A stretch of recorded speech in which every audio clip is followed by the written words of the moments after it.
சேது, தமிழ் 2 பேருமே சேர்ந்து பைக்கில் போயிட்டே இருக்காங்க. போகும்போது சொல்கிறாங்க தமிழ், எனக்கு ரொம்ப சந்தோஷமாக இருக்குது. எங்கள் அம்மாவை நான் போய் பார்க்க போகிறேன் அப்படின்னு சொல்கிறாங்க. அதுக்கு சேது சொல்கிறாரு, ஆமாம் இப்போ நீ ரொம்ப சந்தோஷமாக தான் இருக்கணும். ஏன்னா நீ எவ்வளோ நல்லா சமைச்சிருக்க தெரியுமா, நல்லா பண்ணியிருக்க. அதனால தான் உங்கள் அம்மாவை போய் பார்க்குற வாய்ப்பு உனக்கு கிடச்சிருக்கு. இன்னும் நீ அசைவ சமையல் கூட நல்லா பண்ணணும் அப்படின்னு சொல்கிறாரு.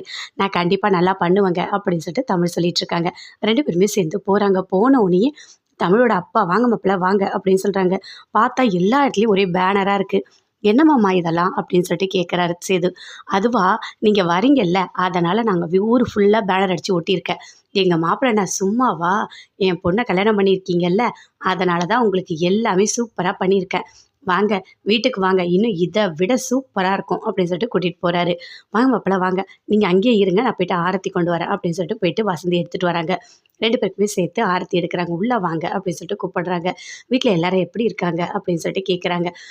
நல்லா இருக்காங்க, அம்மா அப்பா எல்லாருமே நல்லா தான் இருக்காங்க அப்படின்னு சேது சொல்கிறாரு. வாங்க மாப்பிள்ள வாங்க, உட்காருங்க உட்காருங்க அப்படின்னு சொல்கிறாங்க.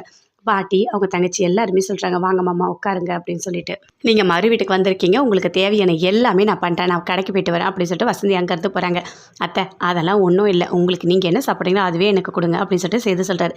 அது எப்படி மாப்பிள்ளை அப்படி விட்டுற முடியும், மறு வீட்டுக்கு வந்திருக்கீங்க, நல்லா கறி சாப்பாடு எல்லாமே விருந்து சாப்பிட்ணும், அதுக்கப்புறம் தான் இங்கேருந்து போகணும், ரொம்ப சந்தோஷமாக போகணும் அப்படின்னு சொல்கிறாரு அவங்க அப்பா.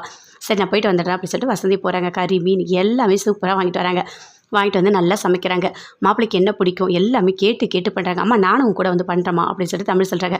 வேண்டாம் வேண்டாம், நானே இங்கே பார்த்துக்கிறேன், நீ இரு அப்படின்னு சொல்கிறாங்க. அம்மா நான் ஏதாச்சும் கொஞ்சம் ஹெல்ப்பாவது பண்ணுறேன் அப்படின்னு சொல்லிட்டு தமிழும் வராங்க. 2 பேருமே சேர்ந்து சமைக்கிறாங்க. சமைச்சிட்டு சூப்பராக அழகாக சாப்பாடெலாம் போடுறாங்க. சேது நல்லா சாப்பிட்றாரு. நல்லா இருக்க மாப்பிள்ள, சூப்பராக இருக்கத்தா, ரொம்ப நல்லா இருக்குது விருந்து, ரொம்ப நல்லா சமைக்கிறீங்க. அப்போ இதே மாதிரி தமிழ் சமைச்சா இன்னும் சூப்பராக இருக்கும். கண்டிப்பாக இன்னும் கொஞ்ச நாளில் அசைவ சாப்பாடு தமிழும் சமைக்க ஆரம்பிச்சிருவாங்க அப்படின்னு சொல்லிட்டு சேது சொல்கிறாரு. கண்டிப்பாக எல்லாமே நல்லபடியாக நடக்கும், நீங்கள் 2 பேரும் நல்லா இருந்தாலே எனக்கு போதும் அப்படின்னு வசந்தி